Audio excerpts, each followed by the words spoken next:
अस्सलाम वालेकुम dear viewers, उम्मीद है आप सब लोग खैरियत से होंगे। जिस तरह आप लोगों को पता है कि हमने वाइटल साइन के ऊपर एक सीरीज शुरू की जिसका आज आखिरी टॉपिक है और आखिरी टॉपिक हमारे साथ है ब्लड प्रेशर।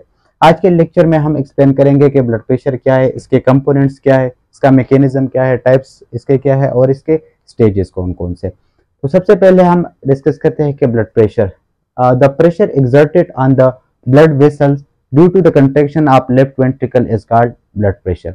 कि जब हमारे साथ हार्ट कंट्रैक्ट करेगा और लेफ्ट वेंट्रिकल से ब्लड बॉडी की तरफ से जाता है, तो एट दैट टाइम जब वेसल पर जो प्रेशर एग्जर्ट होता है उसको हम कहते हैं ब्लड प्रेशर।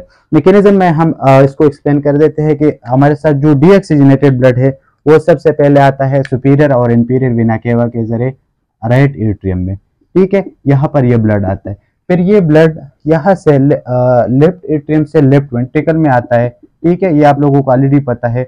फिर ये यहाँ से जाता है लंग्स में। ठीक है, लंग्स से जब ये ऑक्सीजनेटेड होकर वापस आते हैं लेफ्ट एट्रियम में। ठीक है, और ये ऑक्सीजनेटेड होकर यहाँ पर आता है और ये लेफ्ट एट्रियम से ये ब्लड आता है लेफ्ट वेंट्रिकल में।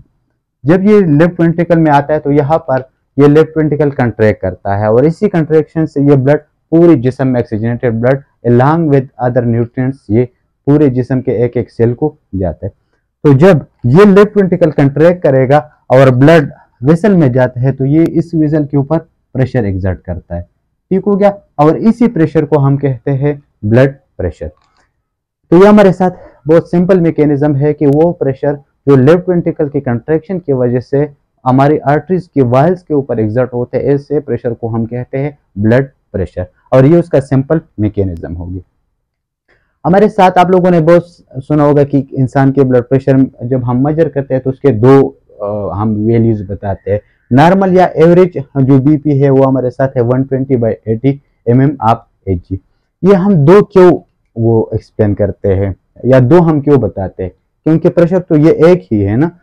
तो जब हमारे साथ लेफ्ट वेंट्रिकल कंट्रैक्ट करेगा तो एट दैट टाइम प्रेशर जो है ना वो ज्यादा यहाँ पर एग्जर्ट होगा। ठीक है, तो इस पीक प्रेशर को हम कहते हैं सिस्टोलिक प्रेशर। ठीक है, सिस्टोलिक प्रेशर, और ये हाई होगा क्योंकि जब लेफ्ट वेंट्रिकल फुली कंट्रैक्ट करेगा तो वाल पर जो प्रेशर एग्जर्ट होगा वो ज्यादा प्रेशर होगा। ठीक है, और जब वेंट्रिकल जो है ना लेफ्ट वेंट्रिकल फुली कंट्रैक्ट करके अभी रिलैक्स होना है उसने, तो जब ये रिलैक्स होता है, जब फुली रिलैक्स होता है तो यहाँ पर ये प्रेशर जो यहाँ पर एग्जर्ट होना था वो कम हो, आहिस्ता आहिस्ता कम हो जाता है। ठीक है, तो जो सिस्टोलिक प्रेशर है वो हमारे साथ जब लेफ्ट वेंट्रिकल फुली कंट्रैक्ट करेगा तो उसी प्रेशर को हम कहते हैं सिस्टोलिक प्रेशर, और ये अमूमन ज्यादा होता है। और जब लेफ्ट वेंट्रिकल हमारे साथ कंप्लीट या रिलैक्स करेगा, ठीक है, रिलैक्स करेगा और उसी टाइम पर जो प्रेशर आर्टरीज के वाल्स के ऊपर एग्जर्ट होता है तो उसको हम कहते हैं डायस्टोलिक, और ये लो होता है। ठीक है, यहाँ पर एवरेज सिस्टोलिक प्रेशर हमारे साथ 120 है और एवरेज डायस्टोलिक प्रेशर हमारे साथ 80 है। तो ये हमारे साथ दो वैल्यू इस वजह से आते हैं। ठीक हो गया। अच्छा, फिर हमारे साथ एक और टर्म आता है पल्स प्रेशर। हमने दो वैल्यूज बताए, एक हमने बताया कि 120/80, तो इसके बीच में जो डिफरेंस है 120 और 80 के बीच में कितना डिफरेंस है, दो वैल्यू सिस्टोलिक और डायस्टोलिक के बीच में जो डिफरेंस होता है उसी को हम कहते हैं पल्स प्रेशर। ठीक हो गया। तो तीन टर्म हमने अभी तक एक्सप्लेन किए हैं कि एक होता है सिस्टोलिक कि जब लेफ्ट वेंट्रिकल फुली कंट्रैक्ट करके वाल्स के ऊपर जो प्रेशर एग्जर्ट होते हैं उसको हम सिस्टोलिक कहते हैं। एक जब लेफ्ट वेंट्रिकल रिलैक्स करेगा और जो प्रेशर एट दैट टाइम होता है उसको हम कहते हैं डायस्टोलिक, और इन दोनों के बीच में जो डिफरेंस है उसको हम कहते हैं पल्स प्रेशर। यहां तक हमने ये एक्सप्लेन किया। अच्छा, अभी जो ब्लड प्रेशर है उसका एक सिंपल फार्मूला, और ये बहुत जरूरी है। जब आप लोग ये अंडरस्टैंड करें तो इट मीन कि आप लोगों को जो ब्लड प्रेशर का पूरा सिनेरियो है ना वो समझ आ जाएगा। ठीक हो गया। ब्लड प्रेशर हमारे साथ डिपेंड करता है कार्डियक आउटपुट पर और सिस्टेमिक वास्कुलर रेजिस्टेंस या टोटल पेरिफेरल रेजिस्टेंस के ऊपर। ठीक है, इसके ऊपर डिपेंड करेगा। इसका मतलब ये है कि हमारे साथ जो कार्डियक बीपी है वो डायरेक्टली प्रोपोर्शनल है कार्डियक आउटपुट को, और बीपी डायरेक्टली प्रोपोर्शनल है सिस्टेमिक वास्कुलर रेजिस्टेंस या टोटल पेरिफेरल रेजिस्टेंस। ठीक है, इसका मतलब ये है अगर हमारे साथ कार्डियक आउटपुट ज्यादा हो जाता है तो हमारे साथ ब्लड प्रेशर इंसान का ज्यादा हो जाएगा, और अगर हमारे साथ सिस्टेमिक वास्कुलर रेजिस्टेंस या टोटल पेरिफेरल रेजिस्टेंस ज्यादा हो जाता है तो इससे हमारा बीपी ज्यादा हो जाएगा। अभी इसको मैं एक्सप्लेन करता हूँ मजीद कि किस तरह ये इफेक्ट करता है। जो हमारे साथ कार्डिक आउटपुट है, कार्डिक आउटपुट वो हमारे साथ इक्वल है हार्ट रेट और स्ट्रोक वॉल्यूम की। ठीक है, हार्ट रेट क्या है कि 1 मिनट में, अच्छा पहले कार्डिक आउटपुट क्या है। कार्डिक आउटपुट ये है कि 1 मिनट में हमारा ब्लड, हमारा हार्ट 1 मिनट में कितना ब्लड बॉडी को पहुंचा देते हैं, तो इसको हम कहते हैं कार्डियक आउटपुट। कार्डिक आउटपुट हमारे साथ बराबर है हार्ट रेट का और स्ट्रोक वॉल्यूम का। अभी हार्ट रेट आप लोगों को पता है कि हमारे साथ एवरेज हार्ट रेट 60 से 100 के बीच में है। हम इसको एवरेज लेते हैं 70 बीट पर मिनट। कि हमारे साथ हार्ट 1 मिनट में कितने दफा बीट करते हैं, 70। स्ट्रोक वॉल्यूम वो है कि 1 बीट में कितना ब्लड हमारा जो है ना वो एजेक्ट करता है, लेफ्ट वेंट्रिकल 1 बीट पर कितना ब्लड एजेक्ट करते हैं, तो इसको हम कहते हैं स्ट्रोक वॉल्यूम। ये नॉर्मली हमारे साथ होता है 70 ml पर बीट।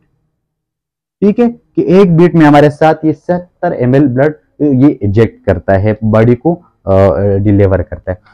अभी अगर आप इस दोनों को मल्टीप्लाई कर दे तो ये तकरीबन 449 ml, ठीक है, या 4.9 लीटर, या हम इसको सिंपल 5 लीटर लेते हैं कि 1 मिनट में हमारा एक हेल्दी हार्ट 1 मिनट में 5 लीटर ब्लड हमारे जिस्म को डिलीवर करता है या उसको पंप करता है। ठीक हो गया, तो ये हमारे साथ हो गया कार्डियक आउटपुट। अभी कार्डियक आउटपुट का ब्लड प्रेशर के साथ क्या ताल्लुक है। मिसाल के तौर पर हमारे साथ हार्ट रेट ज्यादा हो गया तो यहाँ पर क्या होगा, ये बीट जो है ना ये 70 से ऊपर 80 चलेगा, 90 फिर 100 110 120 तक ये नंबर चला जाएगा, तो कार्डियक आउटपुट ज्यादा होगा। जब कार्डियक आउटपुट ज्यादा होगा तो ब्लड प्रेशर ज्यादा होगा। कार्डियक आउटपुट कौन कौन से कंडीशन में ज्यादा हो, ये भी आप लोगों को पता होना चाहिए कि जब हमारे साथ कोई भी डेंजर हालात होते हैं, मिसाल के तौर पर आप लोग कुत्ता आप लोगों के पीछे भागने शुरू हुए तो आप लोगों का हार्ट रेट ज्यादा हो जाता है। क्यों ज्यादा हो जाता है, क्योंकि आप लोगों के बॉडी को एनर्जी की जरूरत है, उसको ऑक्सीजन और न्यूट्रिएंट्स की जरूरत है। तो जो सिंपैथेटिक नर्वस सिस्टम जब भी स्टिमुलेट होता है, कोई भी कंडीशन हो या स्ट्रेस में हो आप, सिंपैथेटिक नर्वस सिस्टम जब भी एक्टिवेट होता है तो हमारे साथ हार्ट रेट ज्यादा हो जाता है। जब हार्ट रेट ज्यादा हो जाता है तो कार्डियक आउटपुट ज्यादा होगा, कार्डियक आउटपुट ज्यादा होगा तो हमारे साथ ब्लड प्रेशर ज्यादा होगा। दूसरा हमारे साथ आता है स्ट्रोक वॉल्यूम। ये नॉर्मली 70 ml है, लेकिन अगर ये ज्यादा हो गया, ठीक है, तो मिसाल के तौर पर यहाँ पर ये हार्ट लेफ्ट वेंट्रिकल जो है ना 70 ml ब्लड एजेक्ट करते हैं, तो क्या इसका प्रेशर ज्यादा होगा, या इसको 80 ml जब एजेक्ट करते हैं तो इसका प्रेशर या वाल पर ज्यादा होगा। ऑब्वियसली जब 80 ml एजेक्ट करेगा तो यहाँ पर प्रेशर ज्यादा होगा। इसके बहुत सारे कंडीशन है कि ये क्यों ज्यादा हो जाता है, हम उसके डिटेल पर नहीं जाते, लेकिन आप लोगों को सिंपल ये पता होना चाहिए कि हार्ट रेट जब ज्यादा होते हैं तो ब्लड प्रेशर ज्यादा होता है, जब स्ट्रोक वॉल्यूम ज्यादा हो जाते हैं तो तब भी ब्लड प्रेशर ज्यादा हो जाता है। ये हमारे साथ हो गए दो। फिर हमारे साथ आते हैं सिस्टेमिक वास्कुलर रेजिस्टेंस या total peripheral resistance. Total peripheral resistance क्या है कि जब जो रेजिस्टेंस हमारे ब्लड के फ्लो को वेसल्स प्रोड्यूस करते हैं उसको हम कहते हैं टोटल पेरिफेरल रेजिस्टेंस। मिसाल के तौर पर यहाँ पर ये ब्लड जब एजेक्ट होता है, ठीक है, तो ये वेसल उनको तो रेजिस्टेंस प्रोड्यूस करेगा ना, तो इस रेजिस्टेंस को हम कहते हैं टोटल पेरिफेरल रेजिस्टेंस। अगर ये रेजिस्टेंस ज्यादा है, मिसाल के तौर पर यहाँ पर एक वेसल है, ये हमारे साथ ब्लड का वेसल है, ठीक है, ये ब्लड यहाँ हार्ट से जाता है, अगर ये वेसल जो है ना ये मिसाल के तौर पर इतना थिन है तो यहाँ पर इसके वाल पर प्रेशर ज्यादा एक्सर्ट होगा, और अगर ये वेसल जो है ना यहाँ से ये वाइड है तो बनिस्बत पिछले वाले के इसके वेसल पर प्रेशर कम एक्सर्ट होगा। तो जब जो टोटल पेरिफेरल रेजिस्टेंस अगर कम है तो हमारे साथ ब्लड प्रेशर कम होगा, ठीक है, अगर टोटल पेरिफेरल रेजिस्टेंस ज्यादा है तो ब्लड प्रेशर ज्यादा होगा। यहाँ तक आप लोगों को ये बात समझ आएगी कि ब्लड प्रेशर हमारे साथ कार्डियक आउटपुट पर डिपेंड करता है और टोटल पेरिफेरल रेजिस्टेंस। फिर कार्डियक आउटपुट के बहुत सारे फैक्टर है जो उससे कम होता है, ज्यादा हो जाता है, हम उस डिटेल पर नहीं जाते। आप लोगों को मेरे ख्याल से ये फार्मूला समझ आया होगा। तो ये हमारे साथ हो गए बीपी जो है ना वो कौन कौन से फैक्टर पर डिपेंड करते हैं। अच्छा, नेक्स्ट हमारे साथ आते हैं टाइप्स ऑफ ब्लड प्रेशर। हमारे साथ ब्लड प्रेशर के दो मेन टाइप्स होते हैं, एक को हम कहते हैं हाइपरटेंशन, एक को कहते हैं हाइपोटेंशन। ठीक हो गया, हाइपर का मतलब ये है कि जब ज्यादा हो जाता है, ठीक हो गया। नॉर्मल मैंने बताया कि नॉर्मल हमारे साथ जो ब्लड प्रेशर है वो है 120 बाई 80 mm ऑफ Hg। ठीक है, ये इतना हमारे साथ ये नॉर्मल ह्यूमन या नॉर्मल या एवरेज ब्लड प्रेशर है। जब ये इससे ज्यादा हो जाता है तो उसको हम कहते हैं हाइपर टेंशन। लेकिन इस तरह नहीं है कि अगर एक बंदे का अभी आपने एक बार अभी टेम्परेचर ये ब्लड प्रेशर चेक किया और उसका 130/90 आ गया, आप इसको कह दे कि आप हाइपरटेंसिव हो, आपका बीपी हाई है। परसिस्टेंस या कांस्टेंट हाई ब्लड प्रेशर जब किसी बंदे का आता है तो उसको हम हाइपरटेंसिव और डिक्लेयर कर सकते हैं या हम उसको हाइपरटेंसिव कह सकते हैं। किसी एक बंदे का एक टाइम पर ब्लड प्रेशर चेक करने पर आप उसको हाइपरटेंसिव डिक्लेयर नहीं कर सकते। तो फिर इसके स्टेजेस है हमारे साथ। नॉर्मल मैंने बता दिया कि हमारे साथ नॉर्मल है 120/80, ठीक है, mm ऑफ Hg। ठीक है, अगर ये 130/80 या 90 हो गया तो इसको हम एलिवेटेड कहते हैं। ठीक है, ये एलिवेटेड ब्लड प्रेशर है। अगर ये 130 से 139 और ग्रेटर देन 90 है तो उसको हम स्टेज 1 कहते हैं। अगर ये 140 या 140 से ज्यादा और यहाँ पर 100 से ज्यादा है तो इसको हम कहते हैं स्टेज 2। और अगर ये 180 से ज्यादा है सिस्टोलिक ब्लड प्रेशर तो इसको हम मेडिकल इमरजेंसी कहते हैं। और ये 120 से ज्यादा है तो उसको हम मेडिकल इमरजेंसी कहते हैं या इसको हम हाइपरटेंसिव क्राइसिस भी कहते हैं। तो ये हमारे साथ हाइपरटेंसिव के कुछ स्टेजेस होते हैं। तो हाइपरटेंसिव का जब हमारे साथ किसी का ब्लड प्रेशर परसिस्टेंट 130/90 से ज्यादा हो, ठीक है, तो ऐसे बंदे को हम कहते हैं कि ये हाइपरटेंसिव है। दूसरा हमारे साथ आता है हाइपोटेंशन। हाइपोटेंशन का मतलब ये है कि जब हमारे साथ किसी भी बंदे का ब्लड प्रेशर नॉर्मल रेंज से कम हो, ये बहुत कम होता है। इसमें एक टर्म बहुत ज्यादा आप लोगों को पता होना चाहिए, पोस्चरल हाइपोटेंशन। कि मिसाल के तौर पर कोई बंदा बैठा है, जाता है, ठीक है, तो उसके सर चक्कर आना शुरू हो जाता है, उसको हम कहते हैं पोस्चरल हाइपोटेंशन। कि किसी बंदे की पोस्चर की वजह से उसका बीपी अगर कम है तो उसको हम पोस्चरल हाइपोटेंशन कहते हैं। पोस्चरल हाइपोटेंशन यूजुअली किस वजह से होता है कि जब भी बंदा बैठा होता है तो उसके जो पेरिफेरल वेसल्स है ना वो डायलेट होता है।